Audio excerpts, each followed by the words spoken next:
Is it just me? Or does Torchwood not know how to do a good season finale?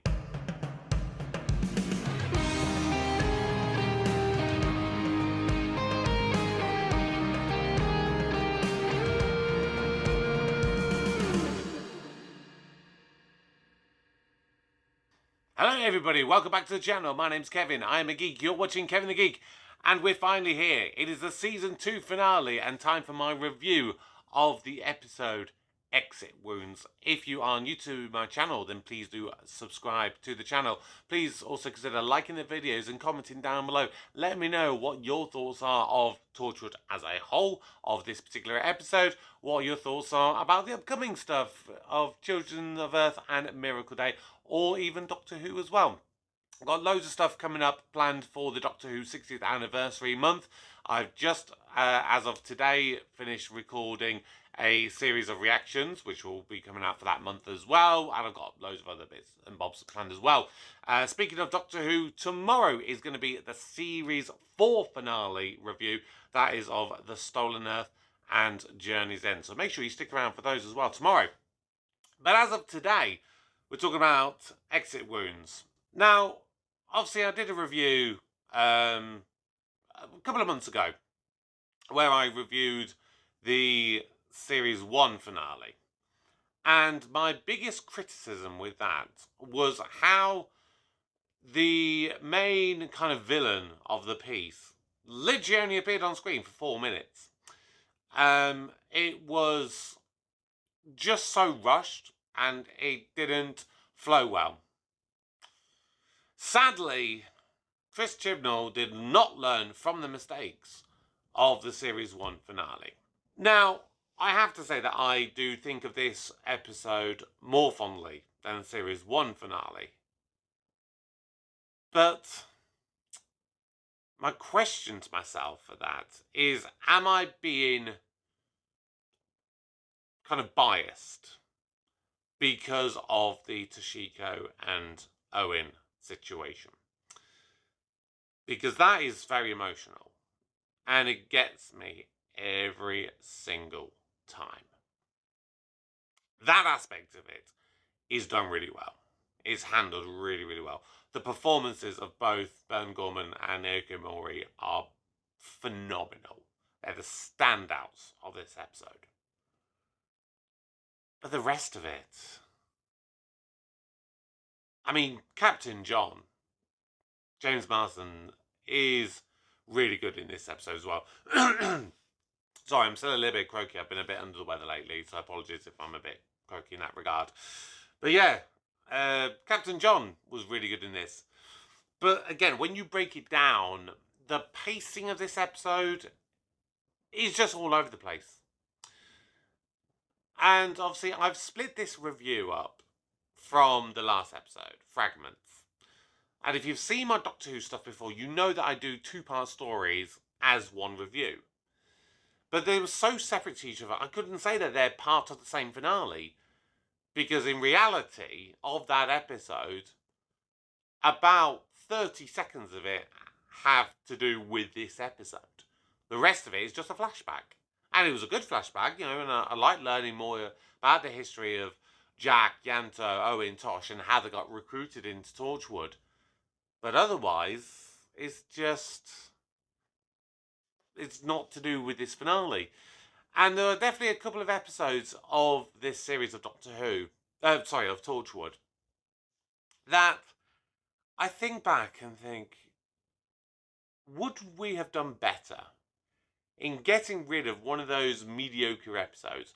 Like, for example, From Out of the Rain, which, in my opinion, is one of the weakest episodes of Torchwood, full stop. And so then you would have pushed Fragments an episode earlier.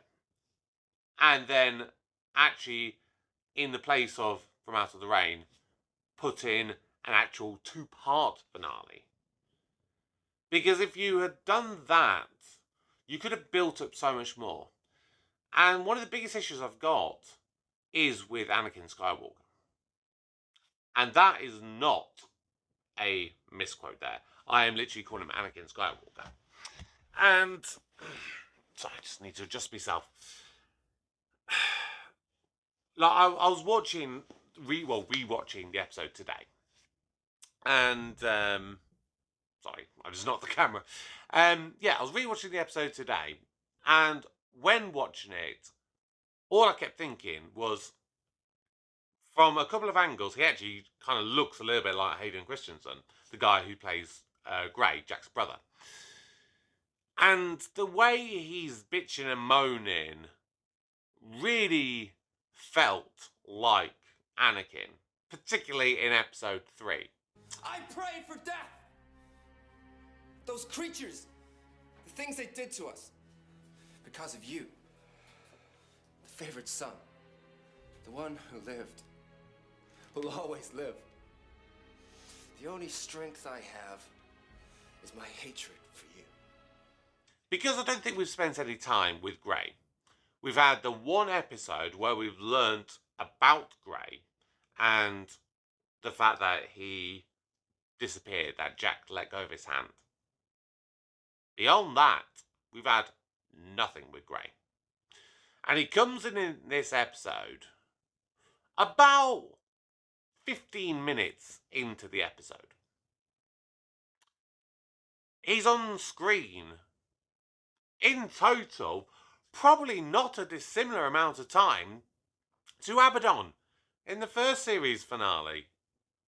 And, you know, it's the whole thing that he comes straight in, they have this little embrace, he kills Jack, he puts him into the ground, buries him, he goes back, and then pretty much straight away, after he shoots Toshiko, he finds that Jack has woken up, who obviously got found in the sort of 1900s, and is, you know, is no longer buried alive, and he's now gets chloroformed again within seconds. It felt so lackluster for a character that seemingly has such big implications on Jack and his history. It just came out of nowhere, and he disappeared out of nowhere, and he's probably dead now. You know, he gets what, cryogenically frozen, put down into the vault, and then obviously in Children of Earth, the first episode of that, so the next episode of Torchwood, the whole hub gets blown up. So yeah, Gray's now probably officially dead. It was really frustrating. And it wasn't just that. There was issues with the pacing. Like, you have the bits where Tosh and Yanto are in the server building, whatever. And then you have these Grim Reaper style people. And for the sake of a joke, they start walking towards them and bang, bang, bang. Oh, they're dead. Oh, that was easy. You know? And then there was another one. It was the Hoiks. The alien that appeared in the Doctor Who in the Love and Monsters episode. So, I mean, it was nice to actually get a name for that alien, that weird alien. And yet you got to learn a little bit more out of it in Torchwood than you did in Doctor Who. They like to eat things. But, yeah, again, it literally got dealt with in a matter of seconds. And so, you're just like, pace it out.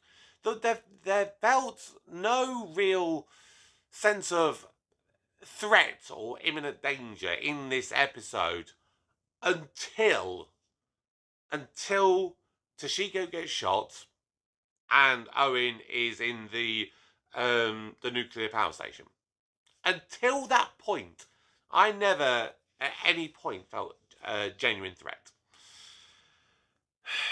Now, obviously, I've got to talk about the Owen and Tosh thing. Obviously, Owen dying, that one, I wouldn't say it necessarily came as a shock when I saw that for the first time. It made a lot of sense. Had it been that they hadn't done the whole death thing in the middle of the series, yes, I think it would have come as a bit of a surprise. But because of that, it kind of felt like his arc was kind of done in a way. But at the same time, why, Owen? why Toshiko. Basically, in my opinion, the two best characters you've got of Torchwood. And they both get killed off. Now, don't get me wrong, I love Captain Jack. But in Torchwood, he's always been hit and miss. Yanto, he grew on me in Children of Earth. And Gwen grew on me more in season 2 than she did in series 1. But that's because Gwen was an awful character in series 1.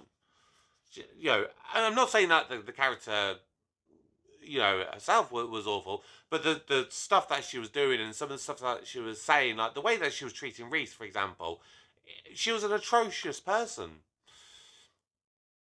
But yeah, she grew on me. But Toshiko she was in my heart from pretty much day one. Owen, I think it was from episode 3, from Ghost Machine. That's where he took hold of me. And yes, he was an awful person as well in series 1. But I could see what they were trying to do with him. And it got better as the time went on. But yeah, by the end, they are literally the two best characters, and both of them get killed off. The Toshiko death was just heartbreaking. That was truly, truly heartbreaking. The Owen one, when he does the whole ranting bit and saying, why shouldn't I stop and why shouldn't I just keep screaming? Toshiko's the one who just brings it back down to earth. Not like this! I'm not doing it! Get me out of here, Tosh! Get me out of here! I've died once, I'm not doing it again! Where's Jack? Where's Gwen? Yanto, come on! You want to watch the dead man die again? Owen, just stay calm. Oh, why should I do that? Where's the fun in that? I'm gonna rage my way to oblivion. Ah! Please stop. Oh, why? Give me one good bloody reason why I shouldn't. One good reason why I shouldn't keep screaming. Because you're breaking my heart. Their performance in that scene was... it was perfect. And I like the fact that they chose to address the fact that Naoko Mori appeared in the first season of Doctor Who in the first part of the Slitheen two-parter in Aliens of London. It never really got brought up before. It never gets brought up again in either show. They didn't need to do that, but it was a nice little touch just to show that they were world thinking. I thought that the explanation worked for them and the characters and everything. So, yeah, this episode, I do think back on it fondly. But I think it's only because of that final 10-15 minutes and the scene between Owen and Toshiko. If you took that scene out of it, it's pretty bad. It's pretty damn bad across the board. So, yeah, Torchwood just doesn't do good series finales. But they may redeem themselves when I talk about Children of Earth. Now, I've been thinking about how I'm going to do Children of Earth. And originally I was just going to do a 5-weekly episode review of it. I'm now thinking I'm going to change tack. And I'm going to do one singular video, but kind of have the 5 different sections. So I still talk about all 5 episodes, but just do a longer episode and do it in one video and kind of do it all there with that. Now, as to when I'm going to do that, I don't know. Because obviously we've got the Torchwood, the Doctor Who 60th anniversary coming up. I'm currently recording and working on a number of different things for that. So I possibly may leave Torchwood until November now and do it around that time. Because it does kind of tie into Doctor Who. So I think it's worth talking about it then. If I do that case, then what I will probably do is I'll do a similar thing with Miracle Day, and that will be all done in November there. I'm still playing around with it, so I will have to see with that. I have a couple of other plans as well related to Torchwood, maybe a couple of rankings or so, and see how we get on with those. But that's going to do my final ever review of Torchwood on the first two series when it's of the episode of the week formula. Obviously, the next two series are the story era ones. It's going to be interesting talking about these two because I love Children of Earth. Miracle Day, I think I'm one of the people that enjoy it more than most. But we'll talk about that at a later point. Remember to join me again tomorrow for the Doctor Who Series 4 finale, my review of Stolen Earth and Journey's End. And of course then we'll have the 4 specials, the 2009 specials from David Tennant's era. Then I will also pause Doctor Who and I will resume with Series 5, most likely in January. Because in November, obviously, I've got loads of stuff for the Doctor Who 60th anniversary. In December, I'm pretty much pausing all of my stuff to do Christmas-related content for the month of December. So, Season 5 of Doctor Who will probably be about January time. But that's going to do it for my latest Torchwood review. Thank you so much for joining me. My name's Kevin. I am a geek. And you've been watching Kevin the Geek. Goodbye.